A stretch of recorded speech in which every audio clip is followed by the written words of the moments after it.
Nous mobilisons notre corps toute la journée en effectuant des milliers de gestes et de mouvements au travail, en sport ou dans la vie au quotidien. Combien de fois avons-nous conscience de nos mauvaises postures? Même personne souffre de mal de dos, par exemple.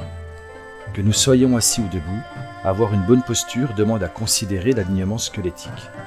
Il existe quelques règles simples à retenir et à appliquer pour corriger rapidement les mauvaises attitudes.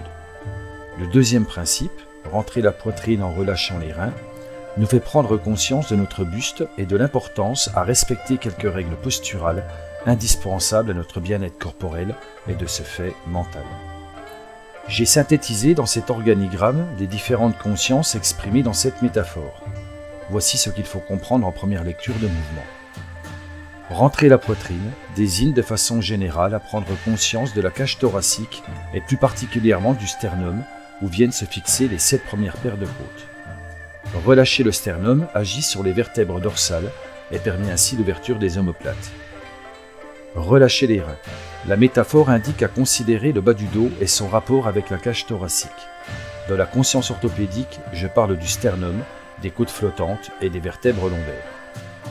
Notre cage thoracique protège nos organes comme le cœur, les poumons et les reins. La courbure naturelle de la colonne vertébrale subit à certains endroits des pressions excessives dues à la gravité et à notre verticalité osseuse. Les organes, cœur, poumons, reins, comme les viscères, sont écrasés, comprimés lorsque la cage thoracique est mal positionnée. Le mouvement respiratoire sollicite les côtes qui s'écartent, notamment les côtes flottantes.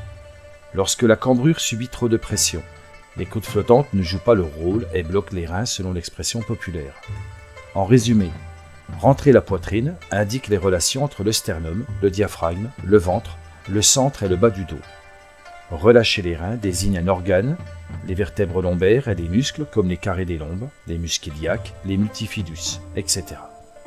Que nous soyons assis ou debout, notre buste doit être droit sans contrainte volontaire, donc sans contraction musculaire excessive dans son état naturel.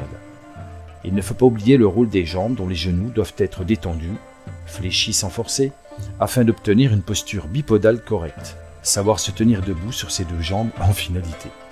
Ce sera l'objet d'une prochaine vidéo portant sur le principe suivant et de son rapport avec le bassin, détendre la taille pour nourrir le chi.